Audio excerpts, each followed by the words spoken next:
Enough is enough. I've had enough of this joke. The police officer said, crumpling up the report she'd been filing. Ethan and Sabine sat on the other side of the desk. Sabine was still shaking.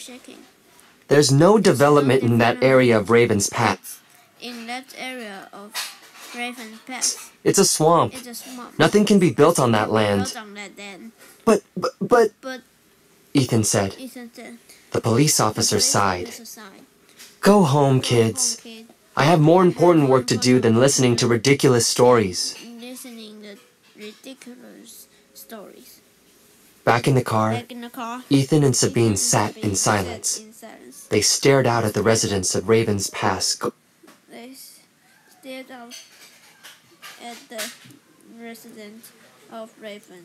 About their daily lives.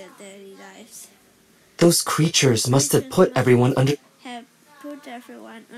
some kind of spell, Ethan said finally, so that no one notices people disappearing.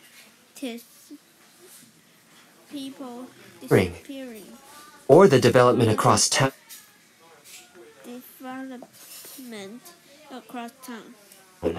Sabine added. Or the invisible wall keeps everyone in.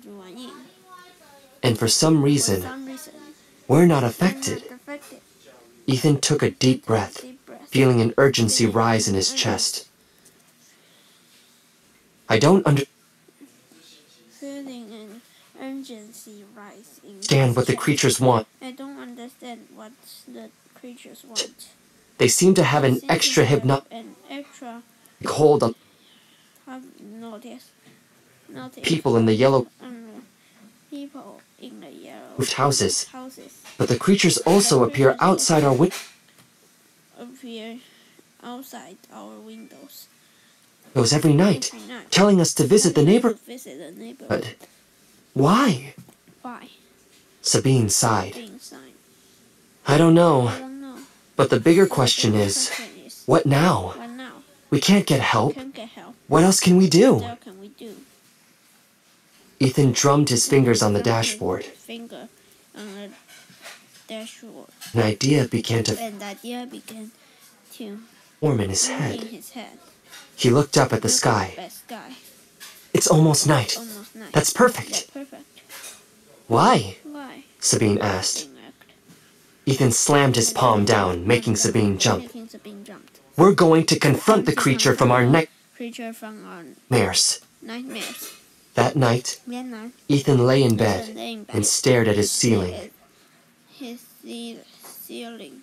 Sabine sat in a chair by the window. Are you sure this is a good idea?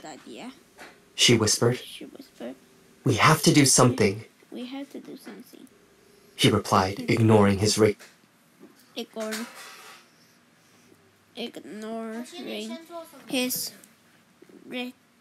racing heart. If we don't, we could end up like he and his family. Waiting was difficult. Ethan was exhausted from nights with little sleep. His eyelids grew heavy.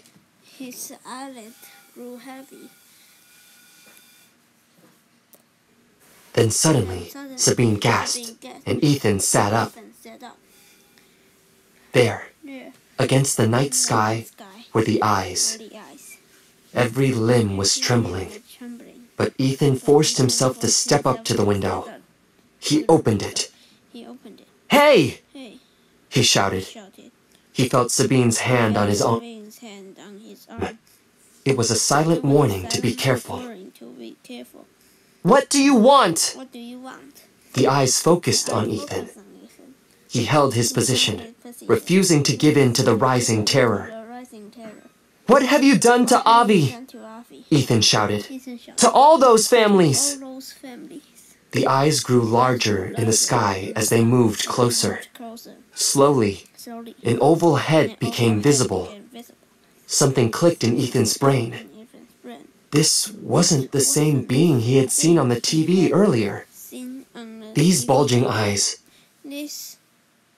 bulging eyes streaked red, whereas the ones on the TV had been orange. Scream! A high-pitched screech filled the night.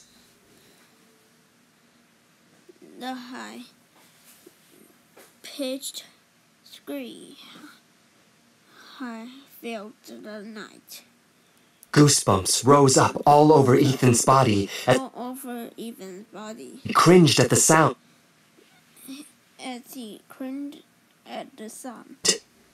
Sabine covered her ears with her hands.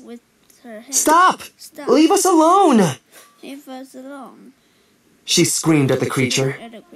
In a flash, the four-fingered hand reached out and grabbed Sabine. It pulled her from the bedroom. Ethan scrambled through the window and onto the roof. Let her go! He yelled. The creature ignored him.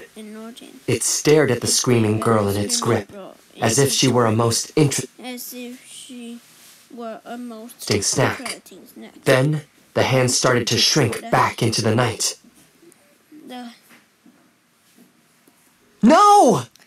Then the hand started to shrink back into the night. Ethan cried. Without thinking, he leapt off the roof. Everything that happened next seemed to move in slow motion. Flying through the air, Ethan reached his right hand out for Sabine. It barely brushed her foot. In the next breath, he swung his left hand forward. His fingers closed around his sister's ankle. He now dangled beneath Sabine, holding on tight. He would not lose her. The hand kept pulling up into the dark sky. The rush of air tugged on Ethan, but he tightened his grip on Sabine. Out of the corner of his eye, he could see his neighborhood growing smaller and smaller. He felt sick. Then, unexpectedly, the hand